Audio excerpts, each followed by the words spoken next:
Lo importante que ha adoptado este Gobierno ha sido precisamente permitir a las corporaciones locales y a las comunidades autónomas utilizar estos superávits que puedan tener en su gestión de Hacienda para inversiones productivas en sectores que sean importantes para la ciudadanía. En el caso de la comunidad autónoma, pues la salud, ¿no? Evidentemente. En el caso de las corporaciones locales pueden ser los servicios sociales todo tipo de servicios locales, siempre y cuando sean inversiones productivas.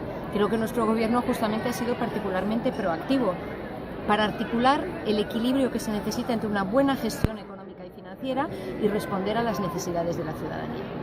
Bueno, pero no me ha contestado. No voy a entrar en una discusión de cifras porque esa es una cuestión que estima el Ministerio de Hacienda. ¿Pero es un avance o se espera que esas cifras finalmente se concreten más adelante? Bueno, las cifras se van concretando a medida que se va haciendo el análisis de la ejecución presupuestaria por parte de las comunidades autónomas, en este caso, ¿no? Hoy hemos tenido las cifras correspondientes a la Administración General del Estado y habrá que ver cómo se van cerrando las cifras de las comunidades autónomas. Como le decía, no voy a entrar ahora a discutir las cifras porque es un asunto que se discutirá, estoy segura, entre el Ministerio de Hacienda y la comunidad autónoma, la Xunta en este caso.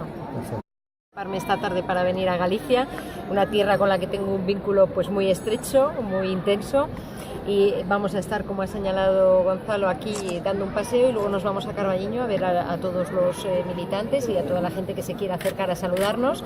Y estoy muy satisfecha porque, bueno, hoy hemos tenido un Consejo de Ministros esta mañana muy intenso y hoy hemos tenido los datos del Instituto Nacional de Estadística que han confirmado que la economía española durante 2018 tuvo un crecimiento del 2,6%, una décima más de lo que preveían los distintos organismos nacionales e internacionales.